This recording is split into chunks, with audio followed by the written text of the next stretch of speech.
At the dinner, nobody understood the female billionaire, CEO, until the black waitress spoke Japanese. The ballroom glittered like a palace. Crystal chandeliers poured golden light across marble floors polished so perfectly they reflected every heel that clicked across them. Cameras flashed as investors and socialites raised champagne glasses, their voices humming with talk of mergers, wealth, and power. At the center of it all sat Veronica Hale, the billionaire CEO, a woman whose empire stretched across continents and whose tongue was as sharp as the diamonds on her wrists. A ripple of anticipation moved through the room when she rose from her seat.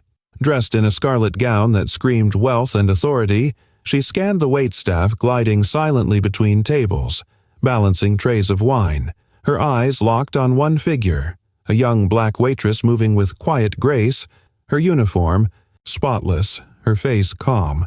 Veronica smirked. Loud enough for every ear at her table to hear, she sneered, "Get this girl out of here before she embarrasses us all." The words cut through the music like a knife.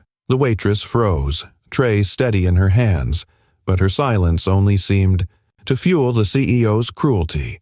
"She can't even walk properly," Veronica continued, her voice dripping with false charm.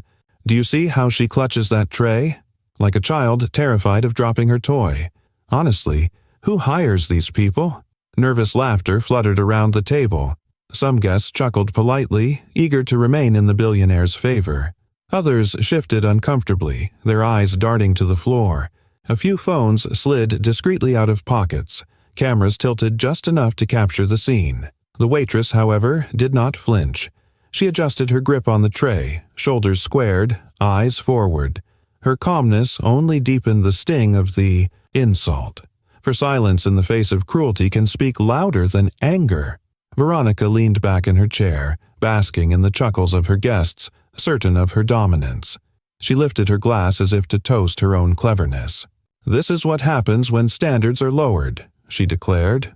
"Surround yourself with incompetence, and it spreads like a disease." The words echoed across the ballroom, bouncing between crystal and marble, etching themselves into the atmosphere. The audience's reaction was mixed. Nervous laughter here, sharp intakes of breath there. A few guests whispered into each other's ears, their gazes flicking between the CEO and the young woman she mocked. Some smirked behind their glasses, enjoying the spectacle. Others frowned, sensing the ugliness behind the performance. The waitress remained steady, a quiet strength radiating from her posture. To some she appeared meek, to others unreadable. And then a voice, low and deliberate, cut through the narration of the evening. They thought it was harmless mockery, but within moments their laughter would turn into stunned silence. She had learned early that life demanded resilience. Her mother, a single parent who worked 2 jobs to keep a roof over their heads, taught her that dignity wasn't a gift. It was something forged in silence and sacrifice. While other children came home to warm dinners and weekend outings, she often found herself sitting at the kitchen table under the dim glow of a single bulb. Textbooks spread before her, waiting for the front door to creak open so she could hear her mother's tired footsteps. Those footsteps were the rhythm of survival, steady and unbroken, each step proof that love could endure exhaustion. Her childhood was not the stuff of fairy tales. There were no silk sheets, no sparkling dresses, no private tutors. Instead, there were second-hand shoes, nights of stretching one meal into 2, and mornings of waking up early to help fold laundry before school. Yet, within those hardships, she found something wealth could never buy: resilience. She learned that broken things could be mended, that silence could be stronger than shouting, and that knowledge, once earned, could never be taken away. She was just another waitress at a high-end hotel, blending into the background of polished silverware and clinking glasses. Her uniform was always neat, her smile polite but never exaggerated, her steps careful and precise. She moved like a shadow, present but unnoticed, trained to keep her composure even when guests snapped their fingers or barked orders without ever meeting her eyes. To most of the world inside that ballroom, she was invisible. But by night, she became someone else. When her shift ended and the city outside had quieted to a hum, she opened her textbooks and headphones. Languages were her sanctuary. She immersed herself in Japanese, tracing characters by hand until they felt like art. She practiced French dialogues aloud until the words slipped off her tongue smoothly. Spanish, German, Italian, every phrase she mastered was a secret jewel, a reminder that she was building something beyond the present moment. While her peers wasted hours scrolling through endless feeds, she collected words, cultures, and knowledge like treasures. Her mother often said, "Never bow to mockery. Silence is the strongest shield. Knowledge is the sharpest sword." These words became her armor when wealthy guests rolled their eyes as she poured their wine, when entitled businessmen treated her as background furniture, when coworkers whispered doubts about why she wasted her nights studying. They did not see what she saw, the bridge she was constructing toward a dream larger than her circumstances. Her dream was not about escaping her reality, but transforming it. She wanted to stand in the halls of the United Nations, headset on, translating speeches that could alter the course of history. She imagined herself there often, not for the prestige, but for the power of connection. To her, languages were more than words. They were keys to understanding, to empathy, to dismantling walls that people built out of ignorance and fear. While others saw money as the ultimate weapon, she believed words were the true instruments of change. Meanwhile, the woman who mocked her that night lived in an entirely different world. Veronica Hale, Billionaire CEO, had never known hunger. Her childhood was carved from privilege. Sprawling estates with gardens trimmed by hand, private schools with ivy-covered walls, gala dinners where she was praised before she was old enough to understand the applause. Veronica's future had been decided for her, not by her own resilience but by the unchecked abundance of her family's wealth. From a young age, she was taught not empathy, but domination. Her father, a ruthless businessman, had whispered to her when she was still a teenager, "The world respects only two things, wealth and the will to wield it." Veronica listened, absorbed, and carried that philosophy like scripture. She sharpened it into a blade she would later wield against competitors, employees, and anyone who dared to cross her path. Her empire was not built on connection, but on intimidation. Boardrooms bent to her voice. Investors feared her sharp tongue more than market crashes. She surrounded herself with flatterers and sycophants, men and women who nodded at every cruel joke and praised her even when she humiliated others. To Veronica, people were assets or liabilities. Respect was bought, loyalty demanded. She believed herself untouchable, and for years she was. The contrast between the two women could not have been starker.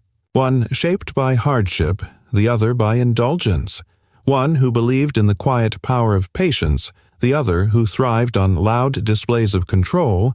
One who carried her mother's gentle words as a compass, the other who silenced every voice but her own. Yet fate has a way of weaving collisions that expose truth. Veronica, blinded by her arrogance, could not see the storm waiting in silence before her. As she sharpened her ridicule to entertain her wealthy guests, she did not realize she was standing at the edge of her own undoing. The young waitress, whom she dismissed as unworthy, carried within her the tools of transformation, knowledge, languages, and a dignity that did not need to announce itself. The narrator's voice lingered, heavy with anticipation. Dignity doesn't shout. It waits, then it roars. The ballroom swelled with laughter as Veronica Hale leaned back in her velvet chair, her voice carrying above the murmur of clinking glasses. The billionaire CEO had perfected this role: queen of the evening, entertainer of the elite, master of ridicule.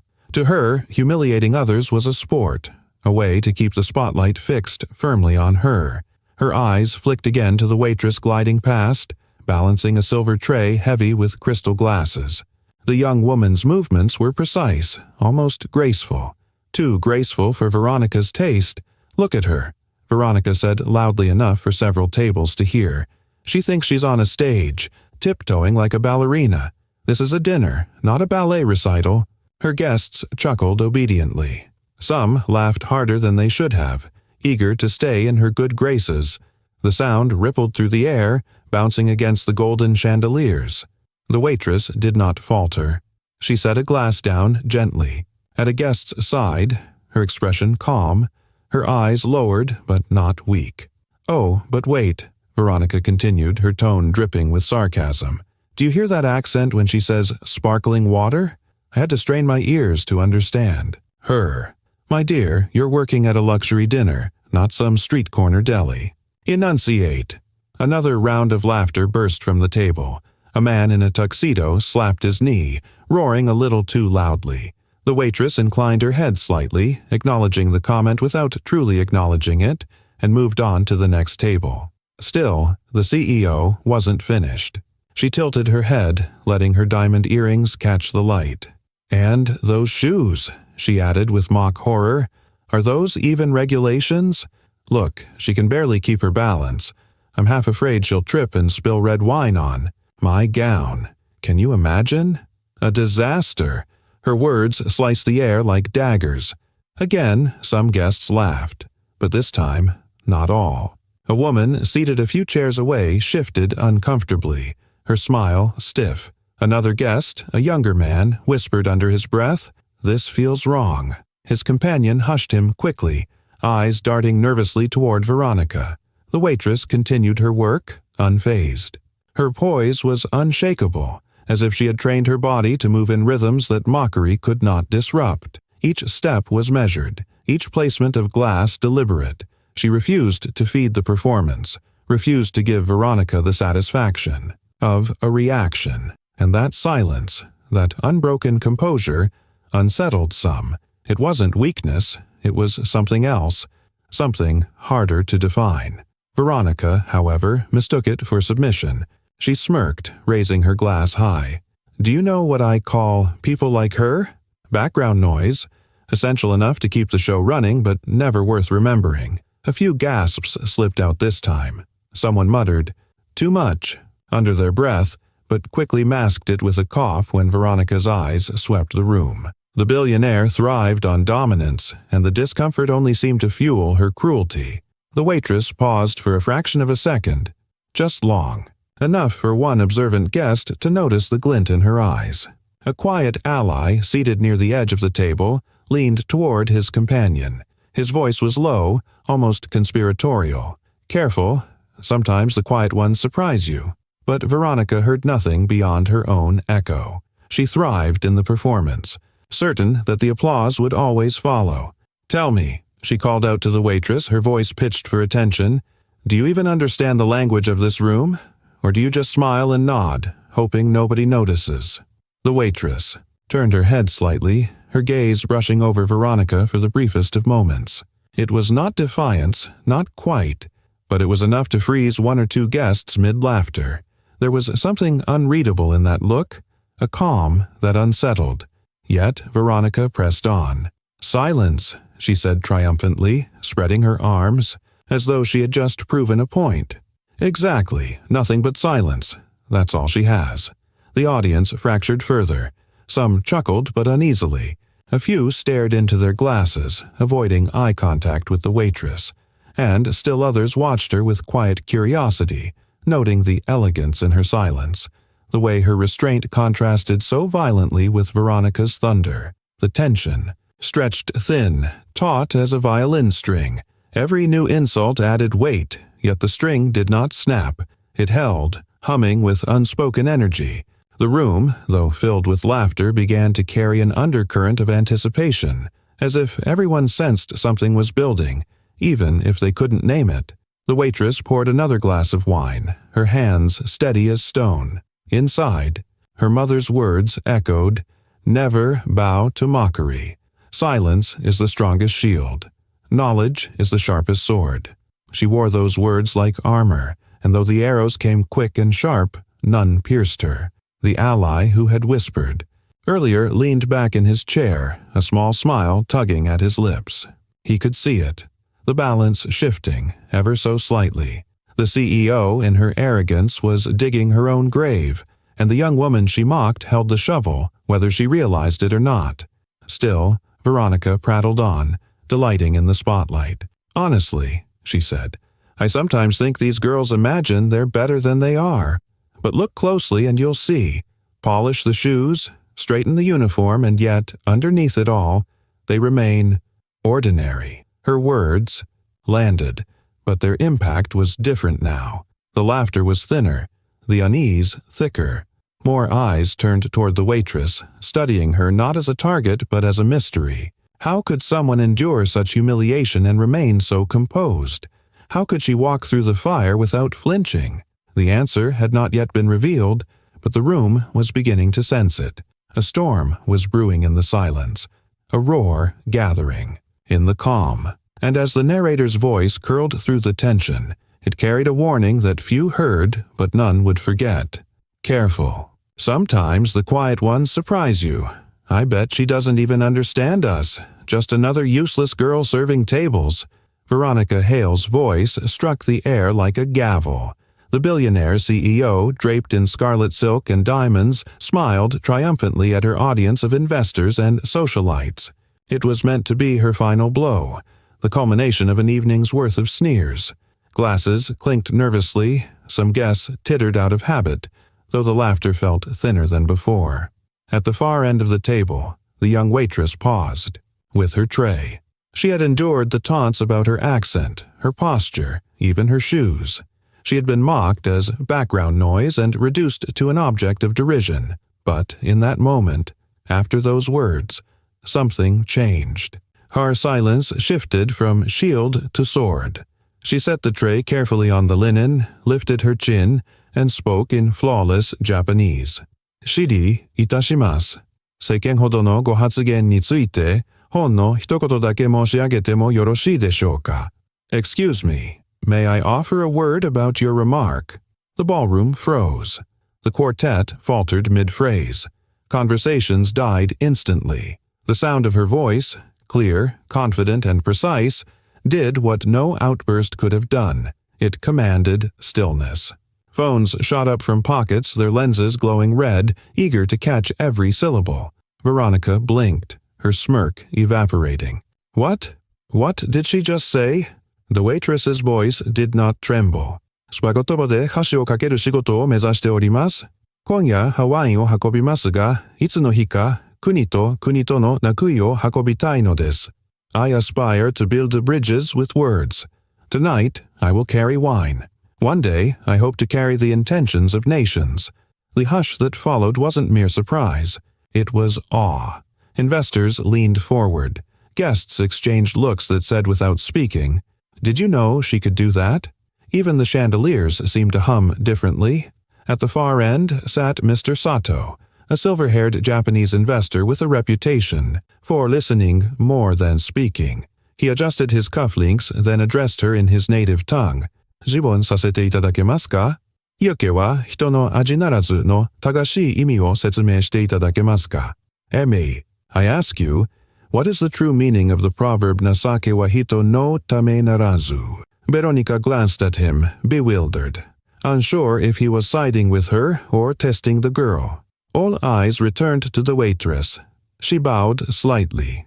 注意すると、三河家は人のためにならないですが、それは誤解です。本当の意味は、人に優しくすれば、それが巡り崩って自分に返ってくるということ。親切は虚偽ではなく、文化そのものです。Literally, it reads, kindness is not for others. But that's a misunderstanding. Its true meaning is this. Kindness offered to others eventually returns to you. Compassion is not a transaction. It is a culture. Mr. Sato's lips curved into a rare smile. He inclined his head, impressed. Around him, members of his team exchanged murmurs of approval. Across the table, a Frenchwoman in a sapphire gown leaned forward. Alors, she said, switching languages. Si l'on confond la politesse avec la servilité, qu'est-ce qu'on perd? If one confuses politeness with servility, what is lost? Without hesitation, the waitress answered in French, her tone effortless. On perd la dignité des deux côtés. La politesse est un respect mutuel. La servilité n'est qu'une peur déguisée. La première élève la conversation. La seconde l'étouffe. You lose the dignity of both sides. Politeness is mutual respect. Servility is only fear in disguise. The first elevates conversation. The second suffocates it. The crowd exhaled together, the meaning striking them harder than the elegance of the language itself. Veronica laughed thinly, brittle as glass. This is absurd. She's a waitress, a trick, memorized phrases. But the murmurs in the room told another story. People were no longer looking at Veronica.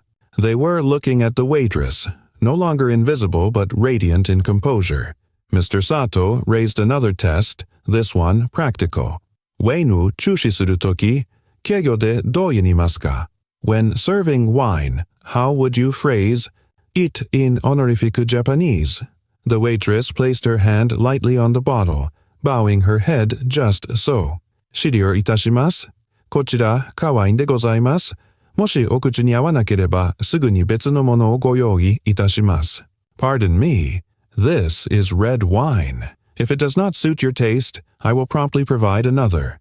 This time, the applause began instantly. Tentative at first, then stronger, bolder, spreading from one table to another like wildfire. Some clapped, with delight, others with relief. Phones tilted to catch Veronica's face, which had gone pale beneath her rouge. The waitress, Amara, finally turned her gaze toward the CEO. Her voice returned to English, steady as a bell. You wondered if I understood the language of this room. I do. I understand the language of money, the grammar of manners, the dialect of power, and I understand something else too, the language of respect. She let the silence breathe before finishing. Respect is the only universal currency. The line detonated like the truth. Guests gasped. Some applauded again. The phrase, caught on phones, was already destined for captions and hashtags. Veronica's diamond smile fractured. She shifted in her chair, searching for a laugh that didn't come. You're making a spectacle of yourself? She hissed. No, Amara said calmly. I was made into a spectacle. I am merely speaking. The ally who had whispered earlier smiled now, openly. He leaned to his neighbor. Told you. The quiet ones surprise you. Mr. Sato stood. Miss, what is your name? Amara Cole. Well, Miss Cole, he said, his accent respectful but sure, you have reminded us of something vital. If ever you wish to interpret for nations, instead of tables, my firm has a place for you. A murmur of approval rippled through the crowd. An assistant handed her a card in a silver case. Amara bowed slightly, but her eyes returned once more to Veronica. Earlier, she said, you asked them to get this girl out of here before she embarrassed you all. You were right about one thing. The room leaned in, breathless. Embarrassment did arrive, she said softly. It just missed its target. A collective gasp broke, followed by laughter, not cruel, but cathartic. The applause rose again, unstoppable this time, echoing against marble and chandeliers. Even the quartet abandoned their bows to clap. Veronica stood abruptly, her chair screeching. Do you think this changes anything? I built this empire. I decide who belongs. Amara's gaze was steady.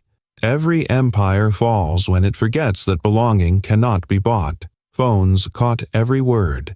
Investors exchanged glances. Some amused, some calculating. For the first time all evening, Veronica found no ally in the room. The applause continued without her.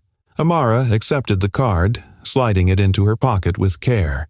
I still have a job to finish, she said quietly, lifting her tray again. The line struck the crowd harder than a bow. Humility after triumph. Work completed with grace.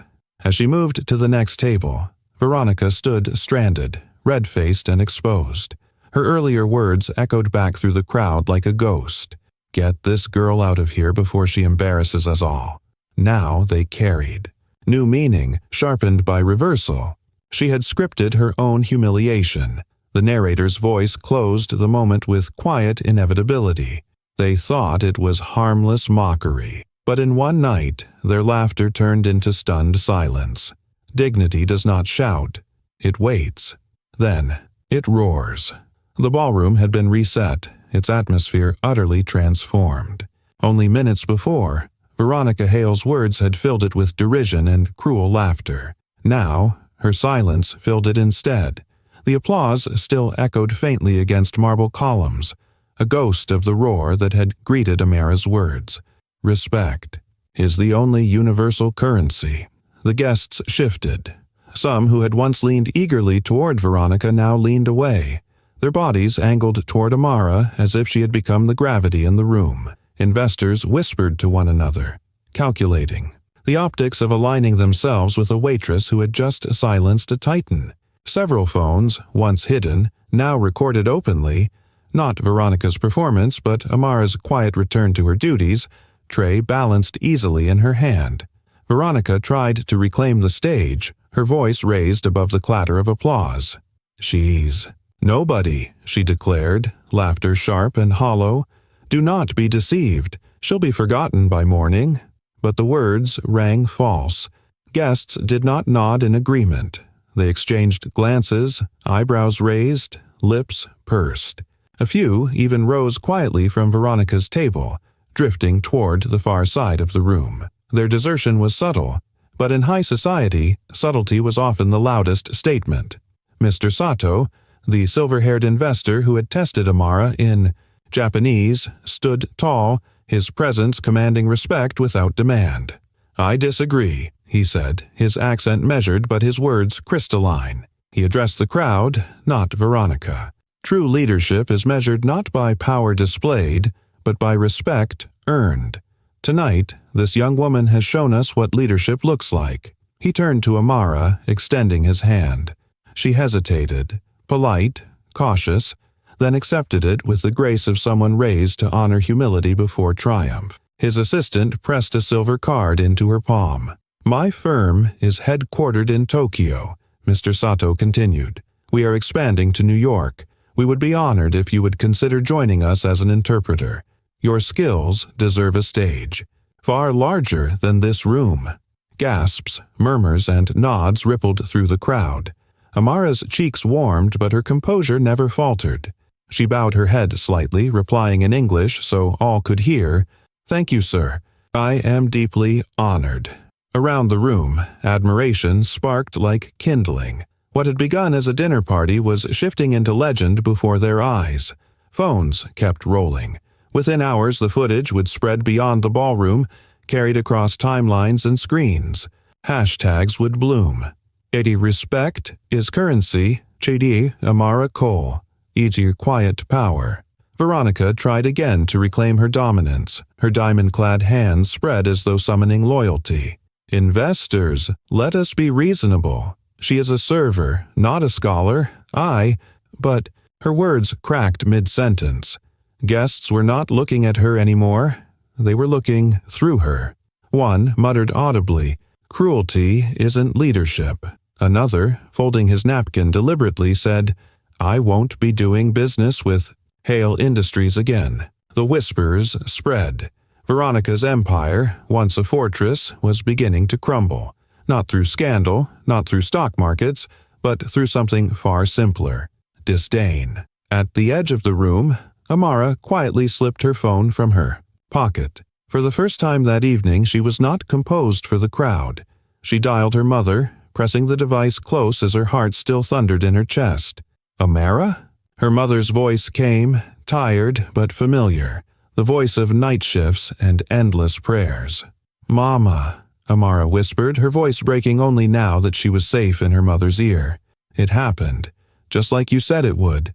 They mocked me, but I made them listen." Her mother's pause was brief, then warm, a smile audible even through static. "You didn't just win, child," she said softly. "You made them listen. That is the greater victory." Tears pricked at Amara's eyes, but she blinked them back, unwilling to cry in front of the same faces that had jeered her an hour ago. She steadied her breath, repeating her mother's words in her mind, anchoring herself. Around her, the night unraveled further. Guests avoided Veronica's gaze, their conversations buzzing with new focus. The brilliance of the young waitress, the shame of the billionaire. Some investors quietly excused themselves, citing early mornings.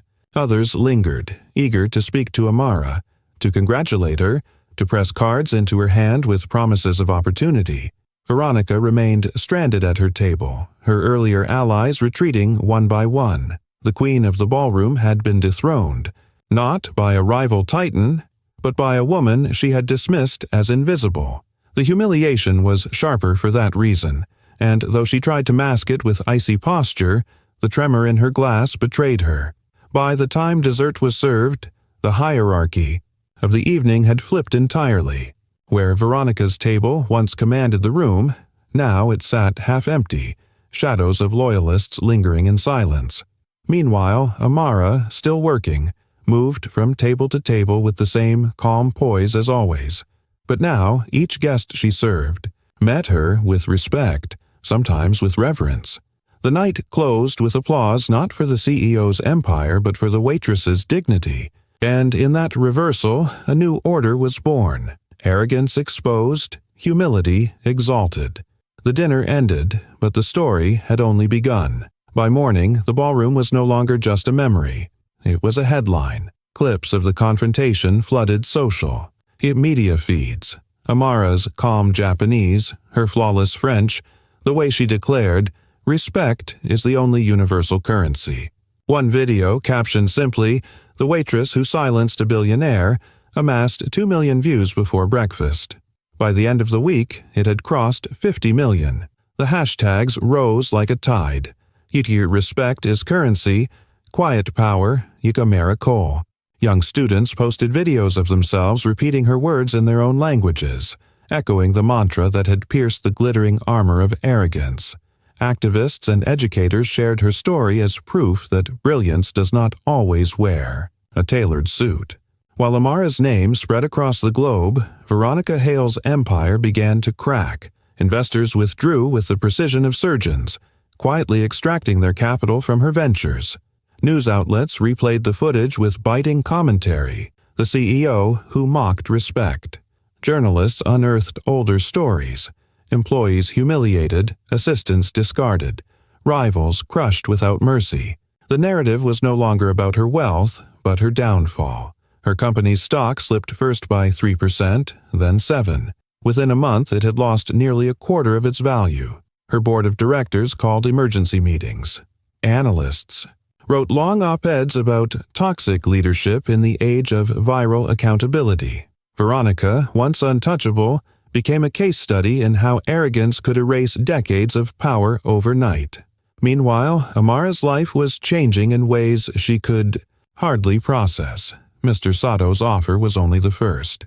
Other companies reached out, NGOs, language institutes, diplomatic circles. She turned most of them down at first, overwhelmed, choosing instead to finish her degree quietly. But the experience had planted a seed that grew quickly into vision. With encouragement from her mother, she founded a small initiative, the Bridge Program. It began as free weekend language workshops for neighborhood kids who couldn't afford tutors. She taught them phrases in Japanese, French, Spanish, each lesson threaded with stories about culture, respect, and empathy. "Words can open doors," she told her students, "and every one of you deserves the keys." What started with 10 children in a community center soon expanded. Donations poured in from strangers who had seen her viral video. Within a year, the Bridge Program became a foundation, partnering with schools to give scholarships and create exchange opportunities. Amara's quiet dream, to build bridges with words, was no longer private. It was becoming a movement. Even the hotel where it all began could not ignore the shift. Embarrassed by the viral footage, the management announced a new initiative, the Hidden Talents Program. Staff were offered scholarships, mentorships, and skill development workshops. "No gift should go unseen," the general manager declared at the press conference. Cynics called it damage control, but for the waiters and housekeepers who had long felt invisible, it was a door opening. The impact rippled outward. Universities cited Amara's story in lectures on social justice. Business schools dissected it in courses on leadership. A Fortune magazine headline captured the cultural shift, "Respect is the new currency. What CEOs can learn from a waitress." Veronica Hale, once the embodiment of power, became a cautionary tale. Documentaries replayed her fall as a warning against arrogance in the digital age. She forgot that every room has more eyes than faces, one commentator observed, and every insult has more witnesses than you think. Her name no longer inspired admiration. It evoked pity or disdain. For Amara, fame was never the goal. She still rose early, still called her mother every evening. In interviews, she deflected attention away from herself, always redirecting it toward the children in her program. "This isn't about me," she told a reporter once. "It's about what we choose to value. If we value cruelty, we'll breed more of it. If we value respect, we'll see what people are truly capable of." Her words continued to spread long after the dinner's champagne flutes had been cleared away. Millions carried her phrase into workplaces, classrooms, and households. Posters bore it. Songs sampled it. It became a universal reminder that humility outlives arrogance. The night Veronica tried to erase her became the night the world discovered her. And from that point forward, Amara Cole was not just a waitress. She was a bridge builder, a teacher, a voice that reminded millions of a truth often forgotten but impossible to silence. Respect is the only universal currency. They mocked her uniform, forgetting respect isn't stitched in fabric. They mocked her silence, forgetting silence is not emptiness but power waiting for its moment. And in one night, their empire collapsed, while her dignity rose. What happened in that ballroom was not just a clash between a billionaire CEO and a young waitress. It was the reminder of a truth as old as time. Arrogance always unmasks itself, while humility has the patience to bloom. Amara Cole didn't need to raise her voice, didn't need to match cruelty with cruelty. She let knowledge speak, and in doing so she changed the room, the story, and the world watching. True power is not money, it is knowledge. True wealth is not diamonds, it is humility. True downfall is not failure, it is arrogance revealed. For what it is. Her story is not about a single dinner. It is about every room where someone is mocked for being overlooked, underestimated, unseen, and it is a call to each of us to remember that dignity doesn't shout, it waits, then it roars. If this story touched your heart, subscribe for more stories of Black excellence, justice, and dignity that silence cruelty.